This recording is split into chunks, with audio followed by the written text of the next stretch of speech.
for the most part, this film has lived on a computer screen with me for like the past year.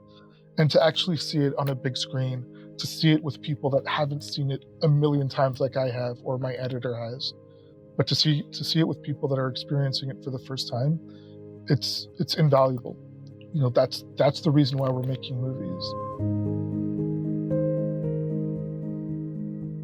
Hello and welcome to the 2023 Atlantic International Film Festival podcast. This episode is about a project that explores the immigrant experience and much, much more. Doubles is a dramatic film set in both Trinidad and Toronto. It's a coming-of-age story centered around a young street food vendor who travels to Canada in search of his father, only to find that things are not as he expected. I was joined by writer and director Ian Harnarine. My father was diagnosed with Alzheimer's, over a decade ago. And if if most people have been touched by someone with Alzheimer's or with dementia, particularly as you get older. And as you know, or as most people know, there's no cure, there's no hope for if you have Alzheimer's. It's just a matter of, how quickly are you going to go down? And so my father was diagnosed with Alzheimer's, and I was living in New York at the time. I was going back and forth between Toronto and New York a lot. And so the changes that he was going through became very apparent to me. It was really clear to me what was happening. And so much so that towards the end of his life, he had become someone that I didn't recognize anymore. Not, of course, not physically, but just mentally. And I was meeting him for the first time towards the end of his life. And so it's that feeling really is what I'm trying to capture in the film. Even though the father-son relationship in the film, I can't say is the relationship that I had with my father, but it's the feeling I think is very much the same that I'm trying to capture. Yeah, the film's got so many layers. There's like the troubled father-son relationship. There's the immigrant experience. There's kind of living in the legacy of colonialism. There's kind of the aspirations for a better life. There's so much that you kind of built into this storyline. I imagine there's parts of you in it, but also there's so many other bigger things going on that you've kind of observed and built into it too. Yeah, absolutely. I wish I could say that I'm dating it, that's me, but that's not true. I think I'm every single one of those characters at different points of my life. At different points I can say, oh, I'm the mother, or I'm Anita, or I'm the father. It's sort of an amalgamation of a lot of things, and of course just creative writing as well. And how much inspiration did you kind of find from you kind of the lives of your parents, I guess, because they moved to Canada when were you very young or before you were born, or? Yeah, before I was born, my parents came to Canada in the 70s, and they were part of that sort of big original Trudeau migration, particularly from the Caribbean region into Canada at that time. Yeah, and so they were a part of that. But every single one of my stories, all of my other films, particularly this one, is based off of some experience that I've had, whether me personally or stories that have been told to me, or stories that I've observed or read about. I'm always trying to pull from, from actual things that I know about, firsthand, or whether that have been told to me. So, like, yeah, like a lot of the cultural things that are in there are to me are authentic and were really important to me as part of the storytelling process. But it's a story about a lot of people in the community, I should say, and I think it's going to resonate with a lot of immigrants, and particularly the Caribbean and West Indian diaspora. No, definitely. I felt like there was it was an experience that was close to your heart, especially in the writing and kind of every aspect of how you put the film together. There was a definite real experience behind the kind of the creative execution that you did. Thank you. Yeah, it's it's it's a hard thing to do uh, to try to make all decisions based on emotion and trying to evoke an emotion, or trying to allow the audience to have an emotional experience, and allowing every decision being made, whether it's respect to what we're hearing in the audio, what we're seeing, what the characters, their wardrobe, just color palettes, all of these decisions are difficult decisions that are being guided by the heart for the most part. The film started out as a short, doubles with Slight Pepper, which was, won multiple awards. You got the best Canadian short film in 2011, and Toronto. You won at the Toronto International Film Festival. Was it the New York Film Festival as well that you won at? A festival in New York, not The the festival in New York.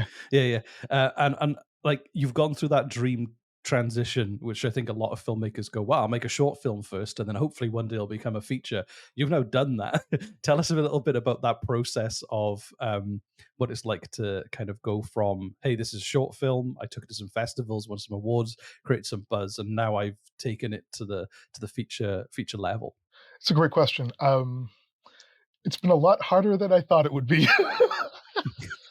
uh, yeah, I mean, there's a lot of, I guess for me, at least personally, there was a lot of misconceptions because you're right. The short film was very successful out in the world in terms of what a short film can do.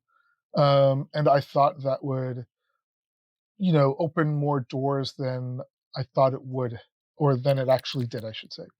At the end of the day, no one's going to give you a blank check and say, go and make a movie. It's still an enormous amount of work. What the good thing about the short film and its success is that I was able to point to it and say, there's an audience for this type of work. People want to know more about these characters. I know more about these characters than anyone else. And audiences seem to embrace that. So that was one thing that was always in my mind over the years that stuck with me in terms of a motivation just to keep going and to get this film actually made. But it's like it's a really, really long journey. And of course, like life gets in the way in terms of needing to make a living, family responsibilities and other creative opportunities that come up that are worth taking advantage of as well. So there's it wasn't an easy road. It's been a long road, but I'm happy that it's done and audiences are finally going to be able to see it. No, that's amazing. I imagine there's going to be a lot of envious filmmakers when you talk about this, making the feature film based on a short. I think a lot of filmmakers have shorts they've done that they would aspire to kind of do that process. So it's going to be a testament to your talent and hard work, I guess, to get that far. So Yeah, or just stuff. It's hard work, but it's also just relentless, just not willing or not accepting no, or just trying to find solutions is, what directing ultimately is, and making films is trying to find solutions to problems, whether it's funding or casting or locations. All problem solving is a lot of filmmaking. one of the things I read as well was that you have Spike Lee as a mentor of yours. He was the exec producer on your short film. Again, a lot of filmmakers would be very jealous that you've kind of been lucky enough to kind of be influenced by, or at least kind of work with someone who's so well established and so well regarded. What kind of influence did you find, working with someone like Spike would have on your outlook on filmmaking, or on this film in particular, I guess? What's incredible about Spike, so like he was a professor of mine, and he yeah, he really became a mentor to me in many, many ways. Ultimately, what I learned from him is the hard work process. I don't think there's anyone that works harder than he does, and he definitely works harder than me. I think he wakes up. I remember getting emails from him like at 6:30 in the morning or something like that. Just crazy. He works really, really hard, and that's a trait that I've tried to take from him. He's incredibly hardworking, but he's also just he finds solutions to problems, and that's really important for me as a filmmaker to see. He makes strong decisions when he does them, but they're really thoughtful. But he's also trying to everything that he does, he comes with a new spirit with in terms of experimentation, in terms of trying something new, in terms of trying something different. And I've tried to take that same spirit as much as I can. In just terms of like pushing yourself forward, pushing the form forward, or just pushing you forward as an artist and trying new things is something that I learned from him. But also just like this idea to see your people on the screen. which is what he's made a career over, and being unapologetic about it um, and unabashed about it. I think that's been really inspiring for me as well. That's amazing, and I think that um, one of the aspects I kind of got from it was that you were. I felt like I was being educated on a culture and the history of that kind of community that I hadn't heard of or had my mind open to before, but then done so in a way where I was being told story as well, and being taken on a journey. It wasn't. It was a great way that you kind of introduced the world to kind of that origin of the community you're from. One of the things I noticed with the immigrant kind of experience was that you did touch on the idea of people mythologizing what it's like for immigrants to go to a country, and all these amazing stories about how the grass is greener, and then the actual reality of it. How important was it for you to kind of touch on that kind of that dynamic that goes on? Yeah, that's a great question, Reese, and I'm glad you picked up on that. It's I don't want to say we're told so many lies because I don't think that's necessarily true. I think there are opportunities for people, but for the most part, it's not that way at all.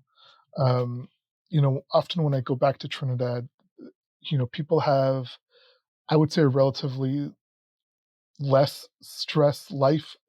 There are, of course, other problems um, there that don't really exist in North America. But I've always felt misled by a lot of the myth making stories that you've spoken about the immigrant experience. And if you just work really hard, you'll succeed. And I don't believe that at all, right? Like I think there's more factors involved because everyone works really, really hard, but only certain people are allowed to succeed in one way or another. And I think it's that idea of what is success is what I'm interested in, particularly within this immigrant experience. Um, I'm not sure. Like, it's an interesting question, as if my parents were successful when they moved to Canada. Uh, Probably won't know their names, but they were great parents to me, to my sister and I. They helped us. They taught us values, and they put a roof over our head, and they did things that I find would be really, really difficult right now, for me personally. And they did a lot of things that, frankly, I don't have to as a result of them making strong choices. Um, it's complicated because the life that I've led so far is almost unrepeatable. Like it's really, really hard to get the opportunities that I've been given, to work with Spike Lee, for example. Not everyone gets that opportunity or that experience. Um, but it involves a lot of sacrifice, and those are the stories that we don't hear about, are the sacrifices that have been made. And what about the people that don't enjoy the success? Um, I'm interested in those stories and the stories of the people that have been left behind, back in the home country too. Those are interesting parallels, and people that I'm always interested in, as opposed to the people that came to Canada or America and worked really hard and made $1 million and live in a mansion now. To me, that's just not the reality of what the vast majority of immigrants have to contend with.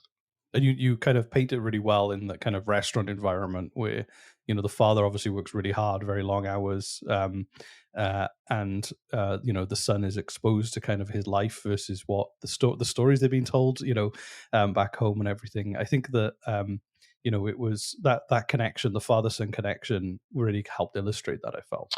Yeah, thank you.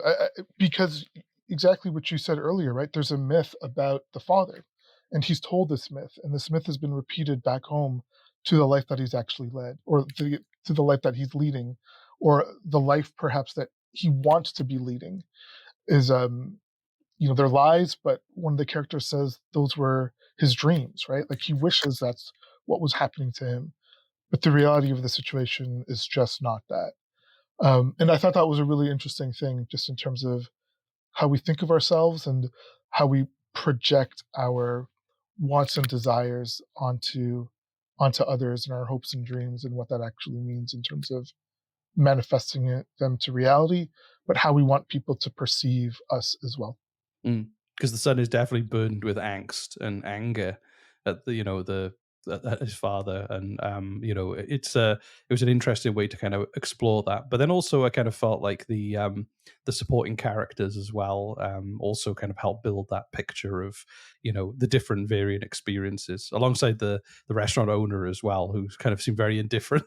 So, Yeah, that's the great thing about making a feature as opposed to a short, is that you can have these wonderful supporting characters that can you just have a larger palette and a larger canvas in which you can tell these larger stories and more nuanced tales about character, because every single one of those people, you know, I don't want to say represent something, but are an integral part of the story or of this larger story that I'm trying to tell. Particularly the restaurant owner. He was just I that character just I feel like I could just write an entire story about him, an entire movie about him, because number one, the actor that played him was just fantastic and went off in so many different ways. Um, but I really enjoyed that character as well. I kind of almost forgot at that moment I was watching a movie, because he was so like recognizable. I feel like I've met so many people like him. You kind of, you Yeah, slip into the story, and you kind of, I'm not watching a movie. This is like this is a real person. You portrayed it so well. fantastic, great. I've done my job, man. Thank you. You suspended reality for me. So Great. there's also a great my favorite scene is where they go shopping for a Christmas tree, and they're working Oh, on a cool. tight budget, and you've got, there's some great visual comedy and everything built into that scene. But also it kind of ties into a larger theme where money and budgeting is really tough for his father, and is almost like a sad realization for him that he does have to kind of cover things like medication for his dad, and the reality is seeping in for him as he goes. I can personally testify to that experience, having moved to Canada 5 years ago with 3 kids. Now I've got 4. And covering the cost of childcare, those making those tough decisions on, do we pay for this week or this that week. I personally would found that scene quite moving, and kind of did relate to it heavily. So I'm hoping that's the right immigrant kind of response you want. So, Yeah, well, if you have 4 children, I mean, my hat's off to you. I don't know how you do it. You're a magician. You're a magician as far as I'm concerned. But yeah, no, there's a there's a set amount of resources, and you have to decide on where that money's going to go, where you're going to allocate those resources to. And I actually, growing up, we never had a real Christmas tree. Like that just felt something like a luxury. Like I never knew they actually really existed. Um, and I remember the finally got a real Christmas tree for the first time a couple of years ago, and it is a luxury. It, they're fairly expensive, and you're ultimately throwing them out. Um, and it's an interesting idea of like what we think of. Again, he wants to give his son this real experience, but at the same time show off to the son as well. But then the reality hits that he literally cannot afford it. Right? He just can't afford to have that experience, to have that flex, as the kids would say, in terms of what that financially actually means. mm.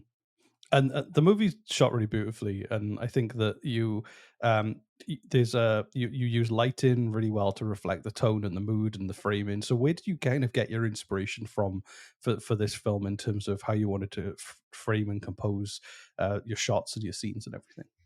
That's a great question. Thank you. And I'm glad you noticed that. The cinematographer, his name is Bob Gundu. Just an incredible cinematographer. He works really, really quickly. And what's great about him is that, he's a brown man himself, and we really want to capture those skin tones as best as we could. And I knew Bob from his experience, his personal experience as well. He would light things properly. And so that was a crucial aspect of it, because of me personally, I'm always upset at darker skin tones and how they appear on the screen. And Bob understood that, and he did work to make sure that people looked good. And for the most part, we're dealing with darker skin tones on screen in this film. We tried to have a definite separation between Trinidad and Toronto in terms of the look, more sort of not necessarily a Caribbean feel, but more of a warmer feel in Trinidad and a more colder, bluer look in Toronto. And in terms of like, shot sizes, we always tried to keep the camera as close as we could. We'd always have wides, of course, but I knew the emotion of the film was going to be in the faces. And so I always wanted to keep the camera as close as possible. We had, obviously a really tight budget and a really tight schedule as well. And so I would always favor the close-ups, always, just to get that emotion.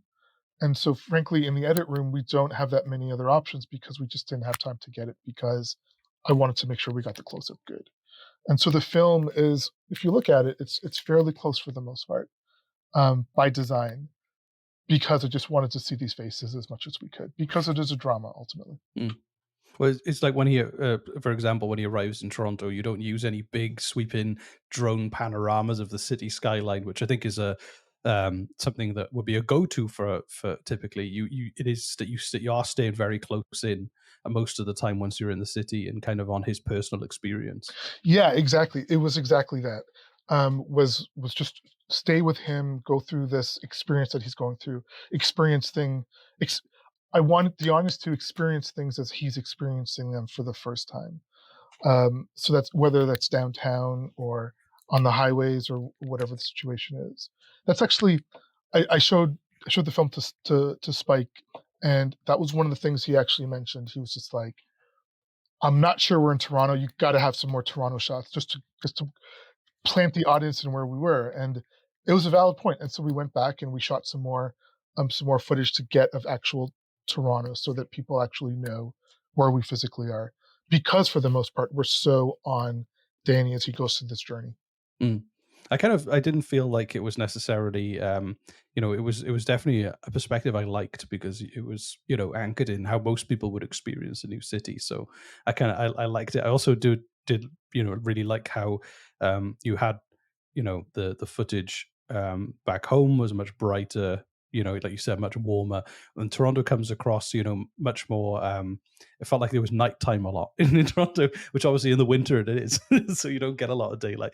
And I think that worked really well to kind of add that contrast because there's almost the reality of his father's life. Obviously, I felt like it was a great way of uh, giving an undertone in that sense. Yeah, precisely. Yeah, it's exactly that. Like even like where he lives in his basement, it is warmish, but we added in a lot of blues in there as well to give that colder feel. And you're right, like we shot in winter, so we didn't have that much daylight, and it really was a lot of the film does take place at night, uh, by design because when I think about wintertime, although I love winter, it's a lot of it is spent in darkness, outside, and you've got to be able to work with that. But what that actually means is how really cold it actually is, and we try to capture what that cold actually feels like. And I think we were able to capture that in terms of what the feeling of cold, and I'm hoping that like transcends to the audience as well, of what that means, both in a physical sense of cold, but also in an emotional sense too. Hmm. Yeah, I think I definitely kind of felt as well like um, the the angst that the son feels in those early scenes before he kind of goes um, to Toronto. It was obviously very light and very warm, but it kind of felt different when he went back. That warmth. There was a lot more meaning to that warmth, I guess, when he returned. Yes, again, thanks for picking up on that because that was a really crucial part of the film as well, and about this immigrant story is that this is somebody that decided to go back, and not and go against that immigrant story of success in the new land. He made a decision that life would be better for him back home, and exactly that we needed to show that warmth of what that feeling is like to return home and the familiarity that comes with it, um, and the choices that he decided to make as well. And the kind of final acts of the film, without wanting to spoil anything, but it does touch on forgiveness, acceptance. Is that the message you were hoping to share with the world from this film? Yeah, that's great. I'm not sure there's a message per se, as far as I'm concerned, as an artist. I'm glad people are taking away things from it, whether they're learning something about the culture, but I'm more interested in the emotional experience. that the audience is going through or the viewer is going through. And so I'm hoping by the end, it's people are complicated. I think it's a complicated feeling at the end, in terms of, yes, he has some sort of understanding and acceptance of the father, but I also feel there's a little bit of regret in there as well. But there's also a bit of pride, and there's joy as well in sort of understanding the story of, of his father and of his ancestors as well. So to me, like, I'm hoping for a complexity and a lot of conflicted feelings by the end. No, definitely. I definitely got that feeling. So it was Great, wonderful, thank you. And I was going to say as well, like you must be really excited to come and showcase this in Halifax in September. I'm assuming that you're going to be coming. I'll be there. I'm really looking forward to it. Like, it's just, just to have an experience with an audience, because of the last couple of years, it's a rare treat, to be honest, particularly as a filmmaker, to sit there with an audience and see people experiencing the film on a big screen is, it's hard to explain as a filmmaker what that actually means, because that's the reason why we're doing things. And for the most part, this film has lived on a computer screen with me for like the past year.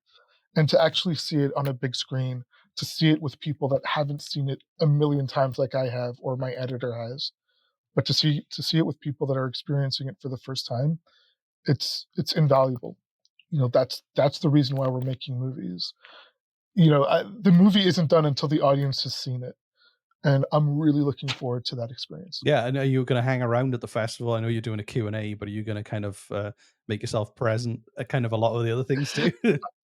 I will be, yeah. That's one of the great things about festivals, is that you get to meet the audience, and the audience for the most part are everyday people. And I'm excited for that, but also just to meet some other filmmakers too, because some of the best friends that I've met along this filmmaking journey is at festivals. Whether you're seeing new work of up and coming filmmakers and just admiring it, seeing what's current in the industry, it's a really great thing, and that's a great thing that the festival does in terms of its curation and in terms of inviting guests. So I'm looking forward to like seeing new work, but also meeting filmmakers and just meeting audience members as well. It's going to be a really, like, for me personally, it's going to be a really emotional experience, and I'm looking forward to it just to see how an audience reacts to it. I'm excited. I'm excited for it.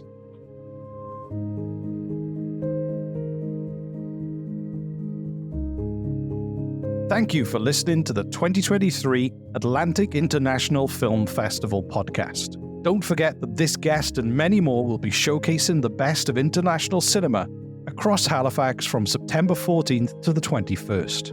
You can find out more about the events and book tickets by visiting atlanticfilmfestival.ca. I've been Rhys Waters. Now go watch a movie.